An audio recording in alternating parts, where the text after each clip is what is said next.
Adventures of Batman with Robin, Boy Wonder. Batman and Robin, dynamic duo against crime and corruption, whose real identities as millionaire philanthropist Bruce Wayne and his young ward Dick Grayson are known only to Alfred, the faithful butler. Ever alert, they respond swiftly to a signal from the police, and moments later, from the secret Batcave deep beneath Wayne Manor, they roar out to protect life, limb, and property as Batman and Robin, Cape crime fighters. Batman and Robin, scourge of Gotham City's kooky criminals. The Joker, clown prince of crime. The Penguin, pudgy purveyor of perfidy. And the cool, cruel Mr. Freeze. Watch out, villains. Here come Batman and Robin. Welcome back, citizens, to an all-new episode of the Batcave podcast. It's your old bat chum, John S. Drew here, and we're continuing this look at the 1968 Filmation Batman cartoon series. And joining me on this journey is the man himself from 13thdimension.com, Mr. Dan Greenfield. Hey, Dan. Hello, John. That's if Ted Knight said good morning to you as if he were playing me. That's what I think he would sound like. Now, if you notice, Dan, I did say 1968 because the last two episodes I kind of misidentifying. No, I was 1969, but there was sort of a good reason. Yeah, well, the thing is that there's a lot of confusion on the web as far as air dates, and I think we've gotten to the bottom of it. But it was the 1969 air dates. The show did have originally this cartoon was part of the Batman Superman Hour, or the Superman Batman Hour, whatever it was, and that was in 1968.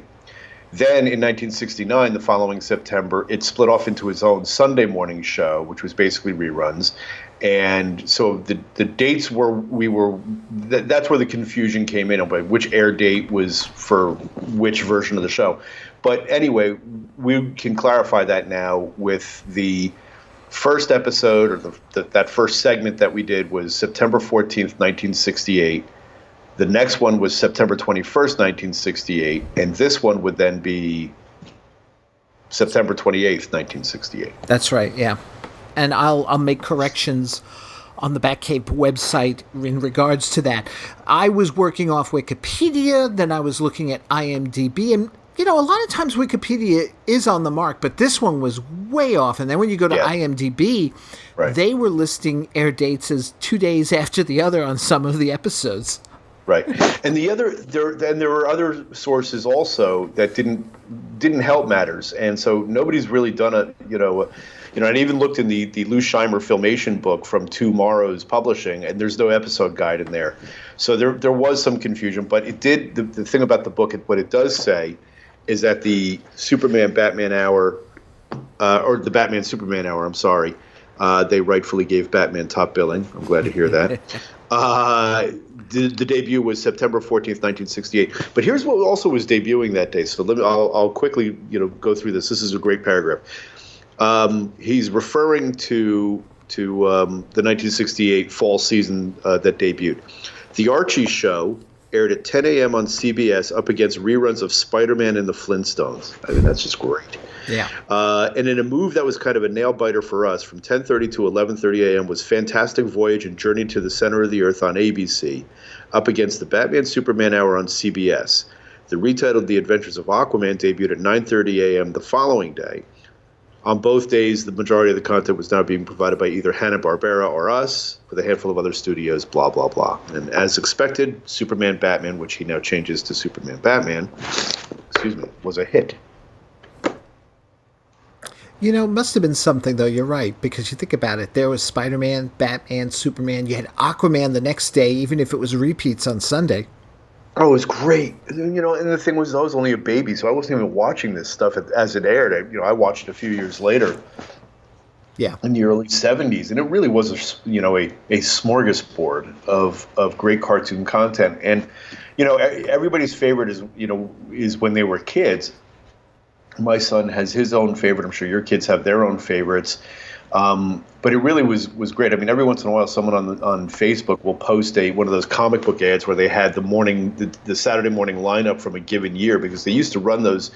Like I'd pick in an old DC comic, you'd pick it up and it would be this big, 2-page spread of all the cartoons that were on CBS. And it's great stuff, but to hear what was going on all the different networks is also really cool. The idea that Spider-Man was still on, the fact that the Flintstones were still on, and this stuff is just great. The Archies. Yeah. Now, one thing I also want to touch on before we get into the episode, because it's actually appropriate we're doing it here, is the Joker, because this is a Joker episode we're going to be doing today. We got a lot of actually feedback over on the Facebook page for our first episode, which, by the way, thank you very much. We'll get into the feedback in general in a future episode, but I wanted to touch base on something that some people pointed out or talked about, is the fact Larry Storch doing the voice of the Joker. Yeah, which is something that I always had heard. I had always, did you know that Larry Storch, from F Troop, did the Joker on Filmation Batman, blah, blah, blah, blah.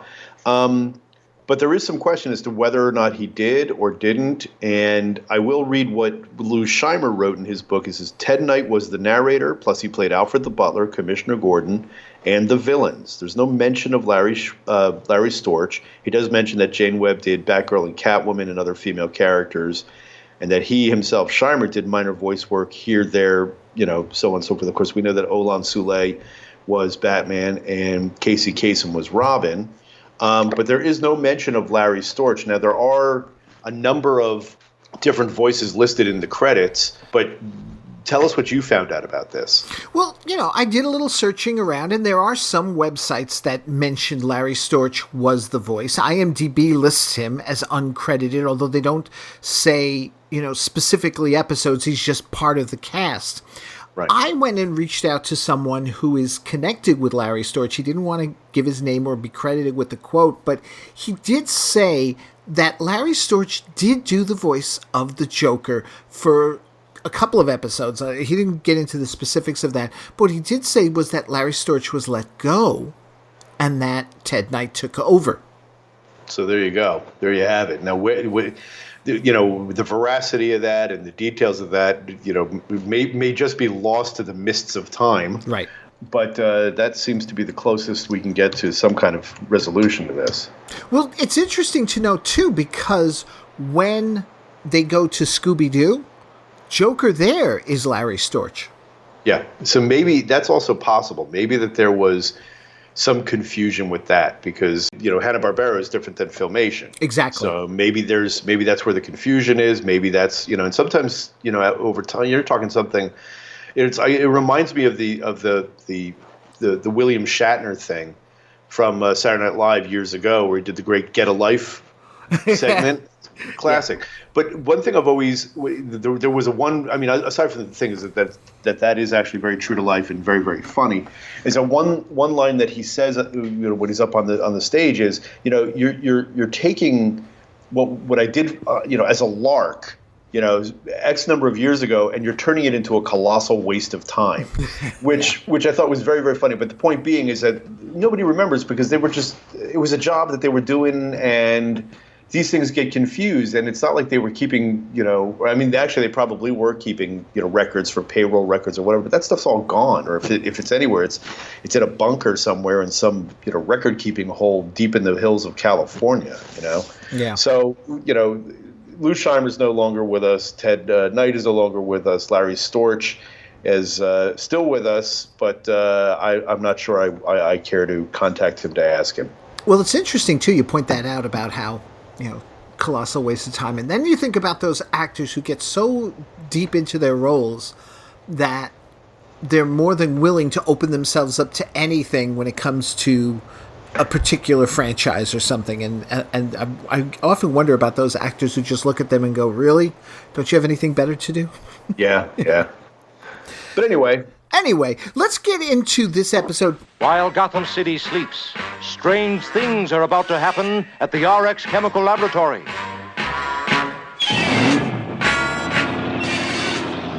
Hold it right there, Buster. The Joker!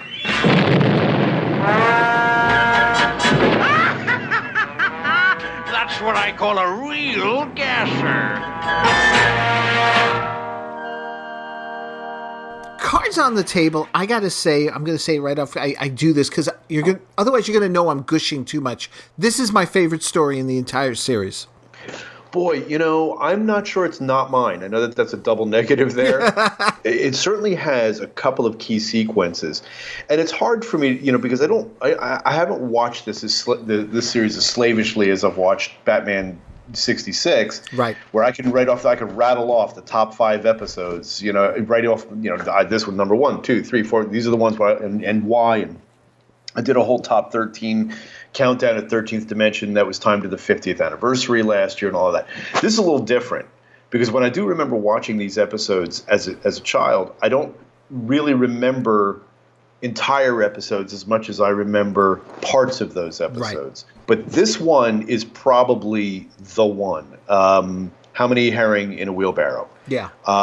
Which is a Joker tour de force, and also really does share a lot of what feels like the tentacles of Batman 66. Well, that's it. That's what really stood out to me. And as you pointed out, most of the stuff on this cartoon series, you might remember moments. I always remember this episode for some reason. Yeah, it's a good one. Yeah. So, yeah. Yeah. So, How Many Herrings in a Wheelbarrow, written by Bill Keenan and aired on, as Dan said, September 28th, 1968, the first time around. Now, it's got all those beats. The beginning opens with Joker making a series of thefts, and, well, they're thefts of minor things. What he's actually doing is he's taking these pictures along the way. And I love the opening scene because it's so much like right out of 66. Joker pulls up in the Joker mobile. He leans out the window to the guard. It's the Joker. He hands a card. The guy looks at the card and exclaims, "It's the Joker." I'm like, that's so 66 Batman. Yeah, exactly. And then of course it explodes. Yes. And the guard keels over. I really like the look of the Joker mobile, by the way. I think it's really cool. And it's got the big red lips in the front, and it's got a face. And it looks like a Corvette. It definitely it's a really cool looking car. I think it's also funny that on the side, as opposed to having a playing card logo or something, it has a big J for Joker. Yeah. So I like that too. That's just completely goofy. But yeah, it's a really good sharp start. It's a good sharp start. It made me also, when I saw the Joker mobile, I started thinking about you and how you had mentioned in a previous episode about you'd love to see a line of toys based on this, and I mean a Joker mobile. Yeah, I really would. I mean, they did the Eagle Moss did the Filmation Batmobile, little miniature, and that's the only thing that's really ever been done for Filmation. And when I was even at Toy Fair recently, I had mentioned to a manufacturer / distributor, hey, maybe Filmation versions of toys would be cool, because there's enough, definitely, for the most part. And I mentioned this also when I wrote a piece on 13th Dimension. I did a 13 quick thoughts about this series and why it's so much fun. That it would have been really cool to do, or would be really cool to do, some of the distinctly Filmation, whether it's the vehicles, because there's also, Catwoman's vehicle, which we'll get to in another episode. The Batman's vehicles are different in this series. The Batmobile, most specifically, but you do have at least that one miniature. But even the characters themselves, the designs they're classic designs, but there are some differences that you could play with. So, but actually, you'd have better luck with, say, the Teen Titans, where Kid Flash is way off model, and that would be kind of funny to have as an action figure. But yeah, I'd love some more Filmation stuff. Mm-hmm. It's also what I like about this one is it moves really fast. I mean, Batman quickly realizes after we get the series of crimes that Joker's throwing them the red herring and that he's up to something else. And that's when they get the tip that Joker's committing a crime. Look, the Joker's making a getaway. Not if I can help it. They get there just as Joker's running off. They chase after him. There's nobody in that car, Batman. The Joker must be operating it by remote control to block us off. I think it's time we put this Sunday driver out of commission, Robin. Check. And Joker sets up this wall of flame, which I love it. Again, Bat shoots out. There goes the decoy car. Have no fear. The old Joker has another trick left. Anytime the Bat shoots are used, I'm a happy man. Yeah, exactly. I think instead of calling it a bat turn, they call it a bat stop. The Bat and the Robin have just cooked their goose.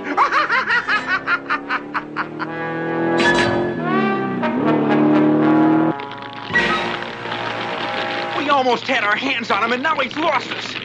His remote control's still on. See? Our radar's picking up the signal. We can trail him to his hideout. Right. Let's go. And they track him to this amusement park. And the first thing I thought of, since I just recently did the review on it, was this the amusement park that Cassandra gave to him as part of her funny. deal? That's funny. I always Let's finish the thought and say yes. Oh, yeah, okay. Let's make that be a thing. I have to ask the question, though, hasn't Gotham City learned by now that anything that's abandoned you should immediately demolish? Yeah, it's really, especially amusement parks and umbrella factories. Yeah. Well, they go through the amusement park. They're quickly captured by Joker. They fall into this trap, and they're going down this slide. And hold on. Slow down there, because this is it. You've now reached what I think is the pinnacle of Filmation Batman. This is it. This 90 seconds or whatever it is. This is the tops. Wow. And when I did that 13 quick thoughts about the show, I mentioned that this is my favorite sequence. First off, it's really well done. Second of all, it is really like something you would have seen on the TV show. When they walk into the room, and first you get that pop and all of the panels on the wall. This is really kind of creepy, and it's really kind of cool. But there's all of a sudden these life-size pictures of the Joker pop on the walls, surrounding them with this sound, and it's like this really bright flash. It is such a cool image, and it was if you're Batman and Robin, this is such a great way of the Joker saying "F you," you're it, and he surrounds them with pictures of himself. It's really demented, and then trapdoor, the classic thing for a death trapdoor. They slide down, and then they hit the slide, and now they're on the slide and they're stuck. Batman, I can't move. I'm paralyzed. No, Robin. We're pinned to this slide by a magnetic force. How clever of you to figure it out so quickly, Batman. Not that it'll do you much good, because as you round the next turn in the slide, you'll see what I've cooked up for you. Holy smokes, Batman! Look!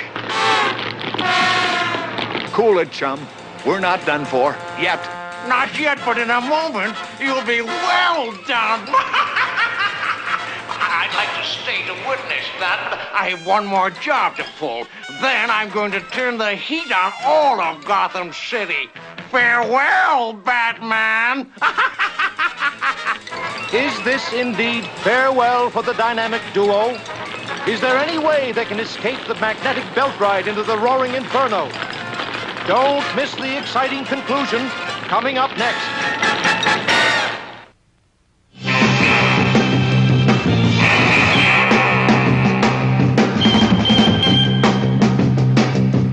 American youth today has its fringes, but that's part of the greatness of our country. I have great faith in American youth. The youth of today can change the world, and if they understand that, I think that we're going to go forward to a great age, not just for Americans, but for peace and progress for all the people in the world.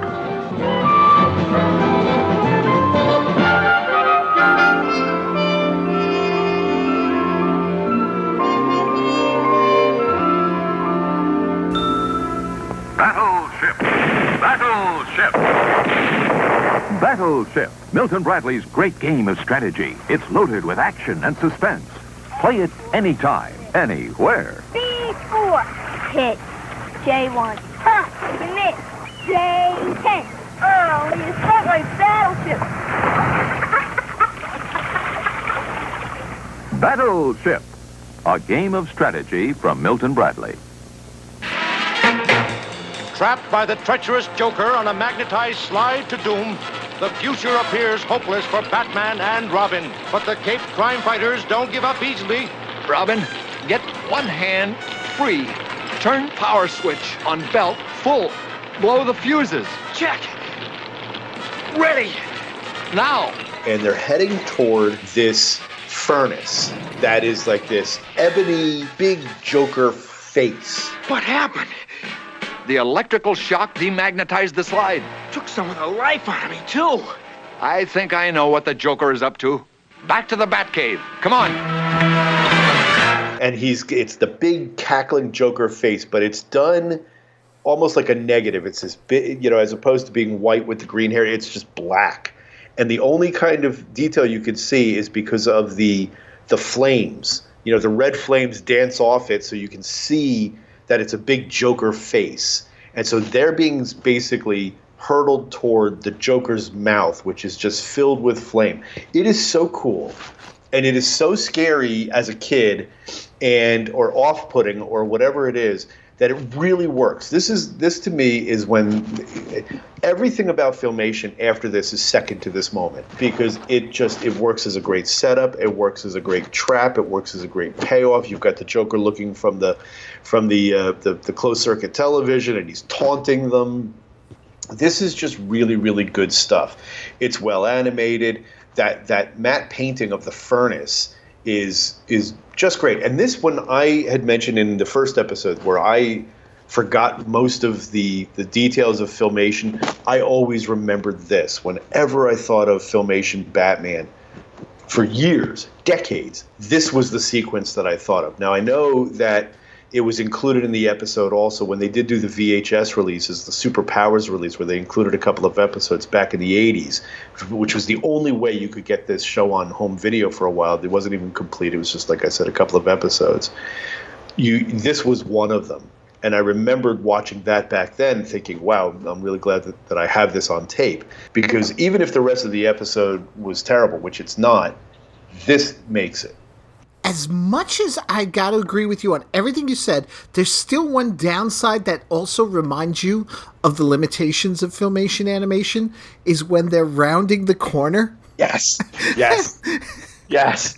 And their bodies don't really move. They just kind of, it's really awkward. And you're right. It's not, I mean, we're not talking about, Bruce Timm's animation shot here, which even then they had problems with corners because the Batmobile would bend around corners. Yeah. And also the hokiness of the way they get out of it is, flip, switch on belt to new. This is classic Adam West, Burt Ward, check. Everything they do here is classic, and the fact that all of a sudden you see that they have switches on their belts that you never saw before and you never see again. Yeah, all of that is really it really goes to everything we've been saying about this show and the influence that the 66 show had.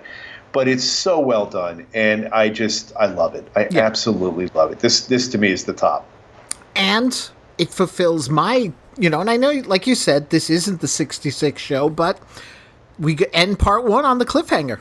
Yes. Yeah, right. We had talked about that, about the pacing of the two-parters, and that they don't always have a traditional cliffhanger where they're in a death trap. But this is it. I mean, this is, you're ready to go, and they're going to, man, good stuff. Yeah. I agree with you too, though. I don't understand the whole electrical. I get that the electrical discharge can stop the magnetism. Why does the furnace go out? It blow up even. Yeah. It's not even, it goes boom, boom, boom. Because Gotham City logic. Filmation Gotham City logic. Filmation Gotham City. It's a new kind of Gotham City. Yeah, exactly. A very specific kind of Gotham City logic. But overall, a good sequence. You're right. I did enjoy it. What would have made it better was if Batman had a Zippo lighter with a lifetime supply of butane in a hand. That's the only thing that would have made that scene better. Oh, man. So, back at the Batcave. In a few seconds, the Bat computer will tell us what the connection is between the two laboratories, the factory, and the planetarium. And why the Joker raided them? Hopefully. Here it comes. And here's the answer. I was right. All four are working on the development of a giant solar mirror. That's what the Joker was after. But he never took anything except junk. Wrong, chum. He took something else. Photographs. The last stage in the solar mirror is the electronic detonator at the Power and Light Company. What would a clown like the Joker want with a solar mirror? Are you kidding, Robin? That thing turned on can destroy a city in hours. Let's go. But maybe it's already too late. Because right now, strange events are fast taking place at the Gotham Power and Light Company. As Joker's stealing the solar mirror, we're treated to some more Superman music. Hey, what are you doing here? But the two are too late in getting to him. He gets away with the mirror. But again, it's okay because all these little steps, the pacing is just right. And Batman determines, okay, that's going to need a lot of power. We need to go to the abandoned powerhouse. There's another one. Right. Yeah. A lot of economic times. It's tough times in Gotham City, as it always is, with all these abandoned places that villains can go to. Mm-hmm. Now, as a kid, I've said that when in the 66 series the bat fights would break out, my brother and I would get into it as well, and we'd stop as soon as the music was over, but we'd fight during the music. Well, when the Filmation cartoons came along and we started watching them in the 70s, we also got a kick and often would do, as we're sitting there on the couch, the bat ejector seats and sort of jump off the couch. Oh, that's great. Yeah. Oh, I love the bat ejector. Yeah. Yeah. Well, to me, that's right out of James Bond. Yeah. The ejectors, Goldfinger. Yeah. But they had the added little touch with the umbrellas, the parachutes, which I like. Well, sure. Yeah. You should have them. I mean, if you're going to eject a bad guy, that's one thing. If you're going to eject yourself, you should have a parachute. Yeah.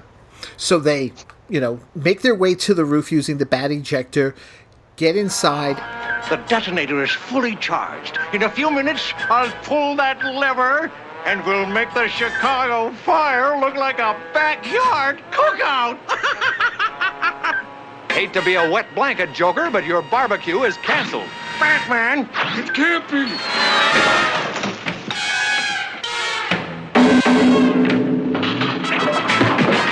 Shoot, you fool, shoot!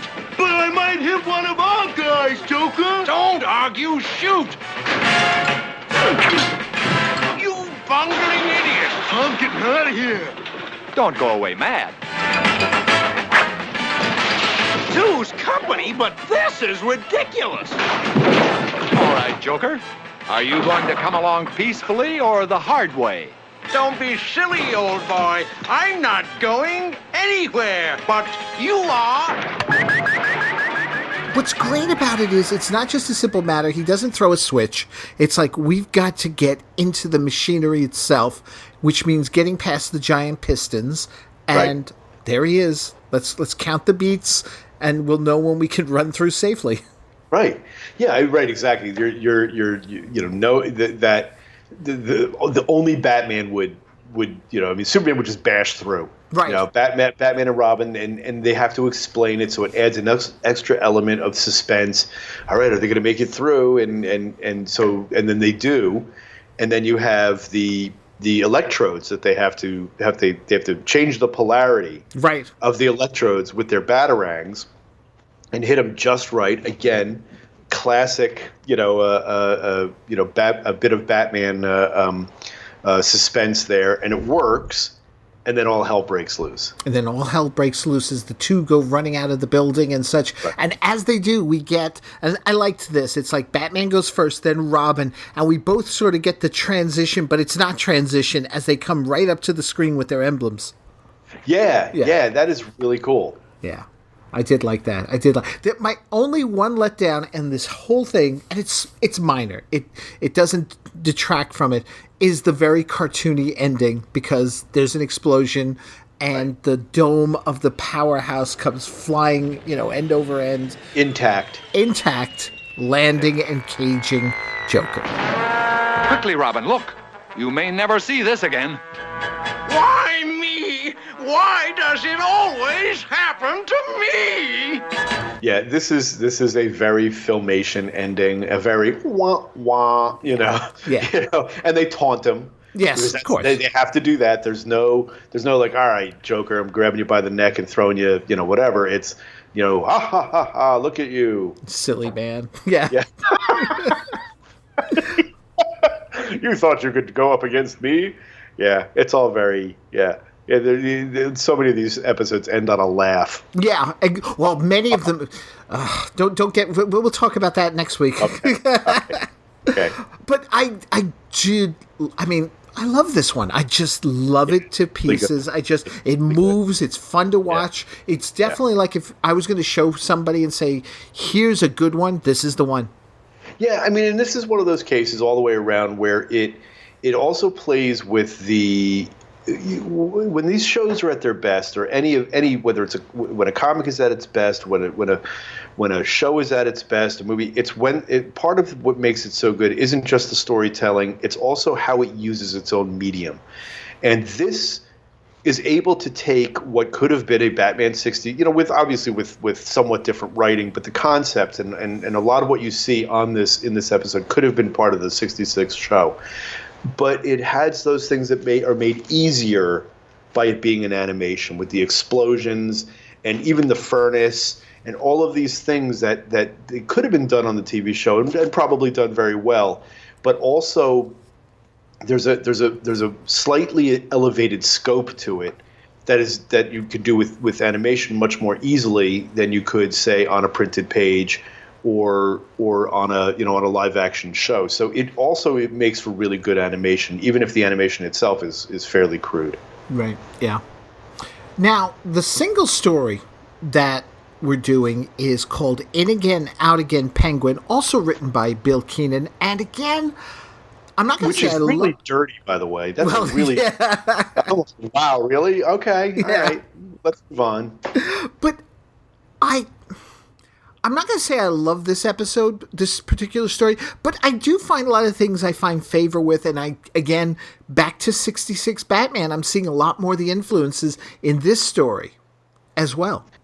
Yeah, well, let me even before you get started with the quick recap, one thing I do want to say about the Penguin's voice, man, is I have a hard time with the Penguin's voice. Yeah. I do. And I know that this is so. I don't like the whoo, as opposed to the. I don't know why they couldn't have done the wah wah, and I don't want to belabor that point. But when I do watch I like the Penguin. He's never been one of my absolute favorites, except when Burgess Meredith plays him. Exactly. Other than that, I've never been really a big Penguin guy. Right. But these episodes would have been so much better if they'd just gotten rid of that laugh. The voice in and of itself is okay, but I know I'm complaining, but it's something that annoys me. No, yeah, you want to know something? I'm on the same boat. Yeah. I think a lot of it is, as much as we like to go on about Frank Gorshin is the only Riddler, I think we're spoiled with Burgess Meredith as the Penguin. Really are. Really, really are, because it's when and again, one of those things, and not to belabor the point, but a lot of with Batman 66, particularly since it's now, available in all of its remastered glory. Mm-hmm. I did watch it on bootleg for years before it came out officially. But there is a difference between the way you would see this show as a kid and see it as an adult. And there have been a number of times when I've been on your show where we've talked about, I thought this way about Victor Buono when I was a kid, and as opposed to how I feel about him now, and other people which I thought were a lot better when I was a kid, maybe not quite as much when I'm an adult, and it didn't quite grab me as well. Burgess Meredith, man, he really defined that character in my head. I am hardwired to think of him as the Penguin. And just like I've said that Burt Ward is the platonic ideal for Robin, Burgess Meredith really is the platonic ideal for the Penguin. And, all due respect to Danny DeVito and the whole generation that sees the Penguin that way, Burgess Meredith was it. And for them on Filmation to go that far away from him that quickly is kind of annoying, because it's not like the wah wah wah was his invention. Even in the comics, they would write that kind of quacking into his dialogue. Maybe they just didn't want to maybe they didn't want to go that close. Maybe they just wanted to have their own thing. But I think it was a misstep on Filmation's part not to at least allow him to quack, because whenever he laughs, it's like the hairs on the back that sound that he makes, the hairs on the back of my neck go up. Yeah. Yeah. I mean, even we commented on it in the we did the review of the Return of the Cape Crusaders. Even that penguin wasn't that strong. No. Yeah. And you're right. I was thinking about that too. I was like, how hard is that to do? The penguin is, Yeah. I mean, you don't have to sound exactly like Burgess Meredith, but there should be a certain attitude. And the attitude of the penguin on this show is actually pretty good. I mean, I think it fits the character. That kind of cross-section between trying to be menacing and not, and although, the Burgess Meredith's penguin was, I don't know if I'd call him menacing, but he was certainly, he was certainly a challenge for Batman. I never thought of him as menacing per se, but he definitely had Batman's number.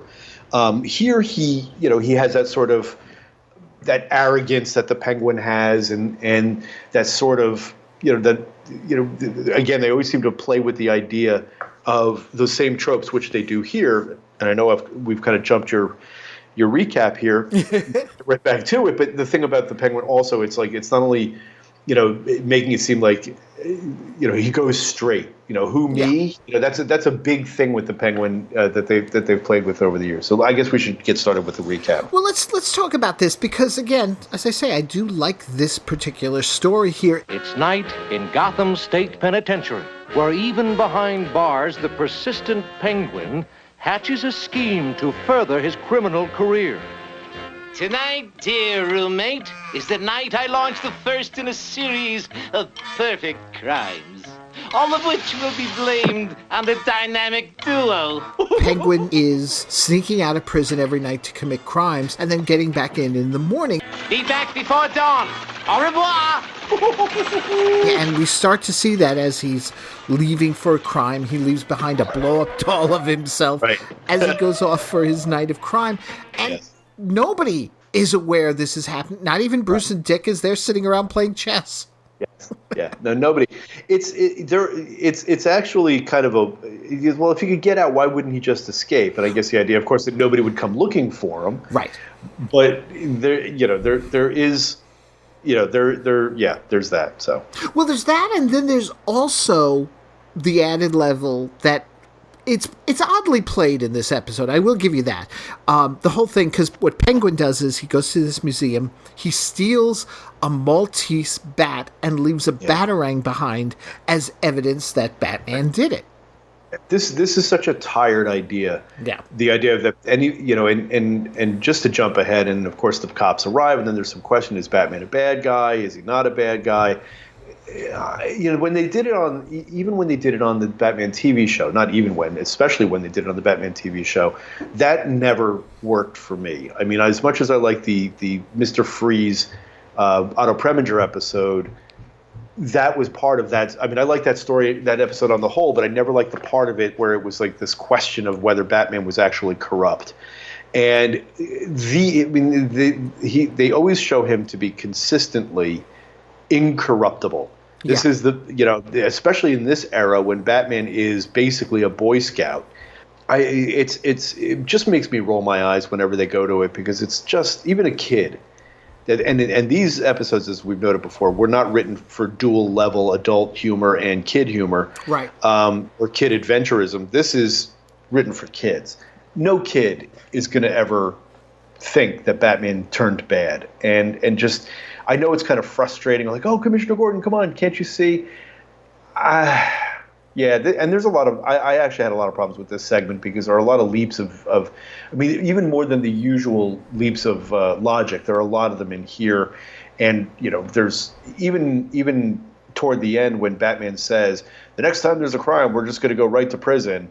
And then the next thing you know, you see there's like a leap of time in there that seems, awkwardly edited, which made me wonder whether this was originally conceived as a two-parter that they hastily turned into a one-parter, or if it's a one-parter, it's just not well executed. Well, that's the thing. It isn't well executed. There's a lot of clumsy editing going on here in this one.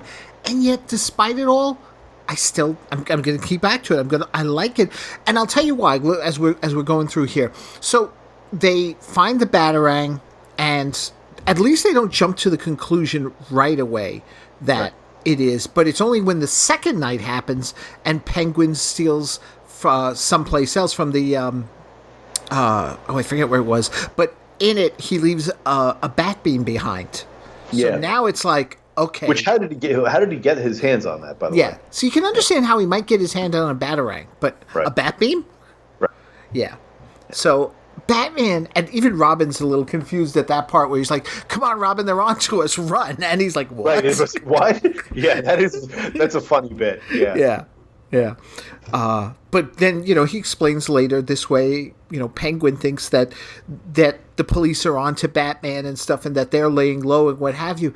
And I love it because Robin says the one thing that they never said in the 66 series.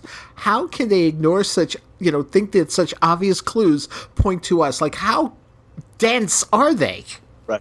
Yeah. It's true. Yeah. So there's another crime at a bank, and Batman wants to see the pictures that are being taken so that he can get a better idea of what's going on. So he goes in, grabs the camera from the police photographer. Right. Oh, my God. And again, another little bit of what I love about Batman. When he looks at the pictures, he sees the floor is scuffed up. Yes. Yeah. Yeah, the hobnail boots. Yes. Yeah. I mean, you know me. I love that. Boots. Yeah.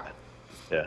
What's sad is Batman's done more detective work in this cartoon than he ever did in the 66 series.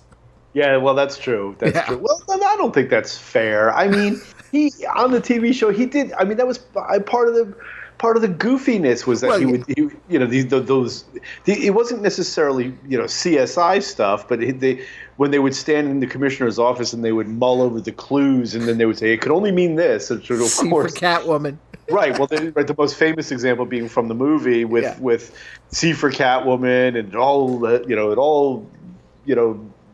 It's all a sinister joke. It's all of that kind of nonsense. Yeah. But once they figure that out, it's just a quick matter of the next time he does a crime, being there and ready for him, capturing him. Story over. I mean, it's really fast. It really cuts through really quick, just like the other one. But this one is clumsy. It is clumsy. I give you that. Clumsy. You're right. Yeah. I watched it and I was like, okay. I did love the ending, though. And that's how we wound it up. Of course, Mr. Wayne. We knew Batman was play acting all the time. We just played along with him, you see. Of course, Commissioner. A crafty bird, the Penguin, but he can't fool you. Well, no. Not often, that is. So, I mean, overall, for me, this was fun, these two episodes. Yeah, especially the first one. The first, definitely the first. How many herring in a wheelbarrow? It's a classic. It's if there can be a Filmation classic, this is it. I mean, This is one of them. There are a couple of others, but this one stands the test of time, and especially that one sequence alone is worth the price of admission. Right, exactly. So, as we wrap up this episode of the Batcave Podcast, Dan, what's happening over on 13th Dimension? Well, as always, we always have Batman stuff going on, particularly Batman 66. This spring, one of the things we're doing.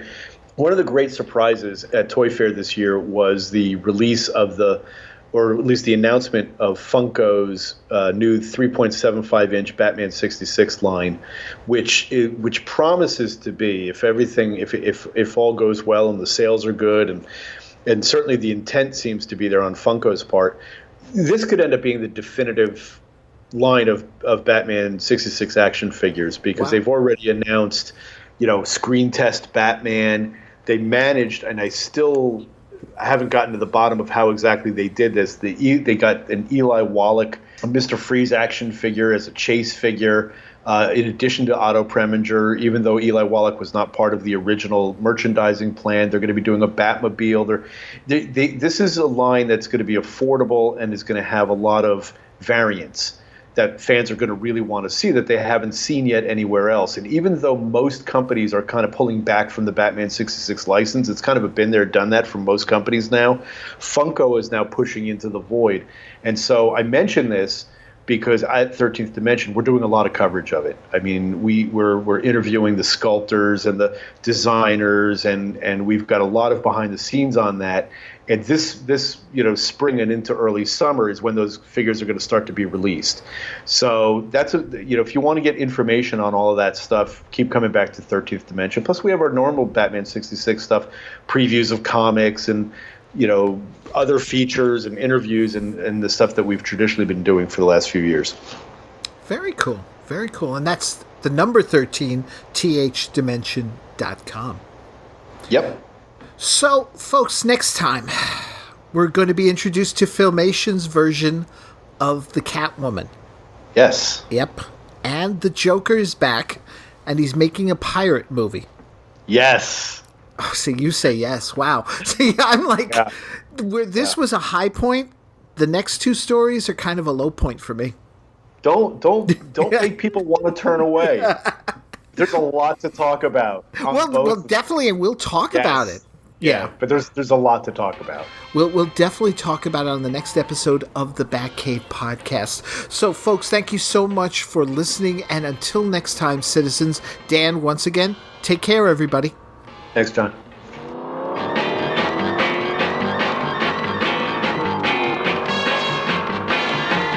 Thanks for listening, chums.